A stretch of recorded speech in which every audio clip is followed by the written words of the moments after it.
Welcome back to Yang Daily. I'll be your host, Alex Cheney, bringing you all the Yang news you need to live your life right. We've got some pretty exciting moves going on today. Let's get right into it. Seattle was subject to a very confusing and bizarre incident of gun violence at one of the protests today. There's video of a white man driving toward the crowd of protesters, with a black man running alongside and reaching into the driver's open window. The car stops just before hitting the crowd as the two struggle. Then the man in the car shoots the black man in the shoulder, exits the vehicle, wades through the crowd, and turns himself over to police. There are certainly a few different narratives that could and have been easily drawn from this, but it's all speculation for the moment. He may have intended to drive into the crowd, or he may have not. The other man may have been attacking him or just trying to prevent him driving into the crowd. Personally, I would guess the shooter was not intending to run anyone down, but that the other man assumed he was and tried to stop him. The driver perceived it as unjust assault and responded with his weapon, then went to the police to report the incident. I suspect this because there was nothing actually stopping the driver from running people over or shooting them, but he chose to do neither. Though it does concern me that he had an extended clip on his pistol and what looks like 2 extra clips strapped to his lower arm, and I cannot imagine why that would be unless he expected trouble. It's possible that either he was planning harm and changed his mind, or was planning to do something only provocative and expecting to be attacked for it. Who knows? Again, only speculation. While we had some more depressing events in police brutality, such as New Orleans Police Department denying their use of rubber bullets and other projectile weapons, when they in fact did use them, there was some great news as well.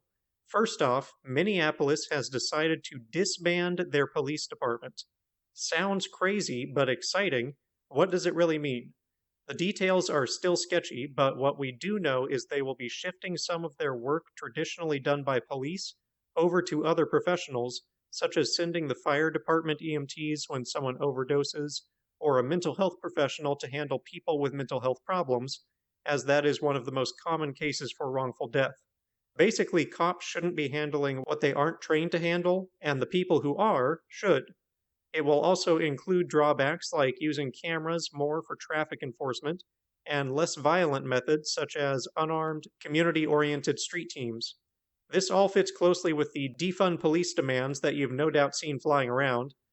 The vagueness of that demand gives a lot of people the wrong impression of what's intended by it. It's actually pretty much this: taking funding for police officers and transferring it to other professionals who can better fill certain roles. There's a great graphic of it in the links below that you might want to bookmark. Indianapolis, on the other hand, is adopting the 8CantWait policy reforms for reducing police use of force. If you're unfamiliar with them, they are 1. Create clear standards for use of deadly force. Can't believe that hasn't been done. 2.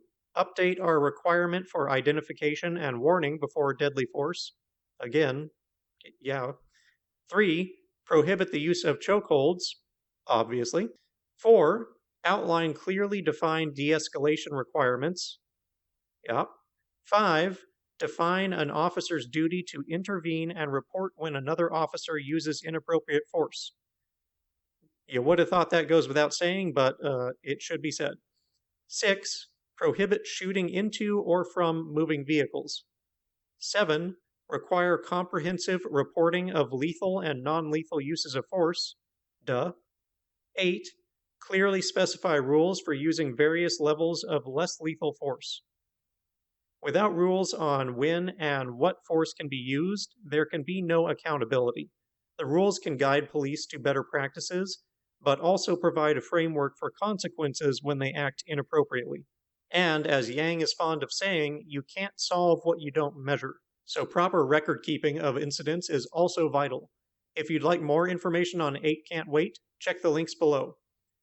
Police in America killed over 600 people in 2015, a year in which Norway's police killed no one.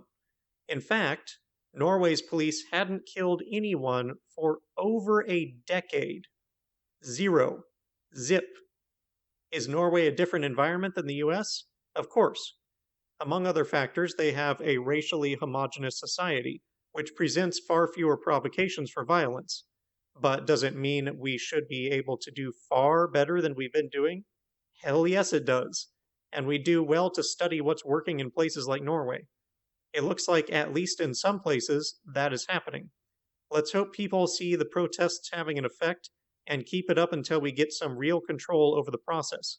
As long as people are an afterthought in democracy, any progress made is likely to backslide, in my opinion. One of the changes we should make is likely putting more women in the force. As Yang pointed out today, only 12% of American police officers are women. I think it's pretty well proven that women, on average, are less aggressive than men. They certainly commit a tiny fraction of the violent crimes that men do. As such, there's a good argument to be made that having a female officer present may help temper the testosterone and check the more extreme behavior of male officers, but we'd have to look at the data. Andrew also tweeted out a TED Talk in which Dr. Phil, no, not that one, Dr. Phil Goff explains how he and his team have been using crime data to identify the most problematic situations for police and find alternative solutions, such as creating new mental health initiatives that solve such problems without the need for police to be called at all. We've also got some big politicians jumping on the bandwagon. Justin Amash tweeted today that he supports ending qualified immunity, civil asset forfeiture, the drug war, overcriminalization, no-knock warrants, militarization of the police, and mandatory minimums. That seems a pretty darn good list to me. Not a complete list of everything that needs to be done, but a pragmatic and sensible one. Civil asset forfeiture, by the way, if you don't know, is the ability of police to basically stop you and just take your stuff for suspecting that it's been involved in a crime, even though they never have to actually prove that it was involved in a crime, and they can just keep it. So basically, it's a law that allows the police to rob you, free of consequence. Once again, I am impressed with Amash. I see much Yang in him. Mitt Romney, on the other hand, joined in the protests, much as Yang, Biden, Warren, and others have done. He said he is marching to end violence, brutality, and the disregard for black lives. It's not policy, of course, but it ain't nothing. Romney has consistently been the rational and principled voice of the Republican Party throughout the Trump presidency, in my opinion, so this does not surprise me, but it does please me. If you're looking for more resources to educate people on UBI, the Fund for Humanity has collaborated to create the bigexperience.org website, which has a card game about money and UBI, a film on Canada's Manitoba UBI experiment, and tools to help you host a UBI workshop in your community. That is bigexperience.org. Yang and Van Jones will both be speaking at an ADL leadership virtual meeting of over 500 leaders on the topic of racism and civil rights. The program will include workshops and speeches, as well as a recorded award ceremony with Mayor Cuomo, although I'm questioning whether that should be happening after his handling of police brutality in his own city recently. Finally, Act.tv put together a short clip that does a great job of explaining some of the major mechanisms of institutional racism in America, which deny minorities equality of opportunity.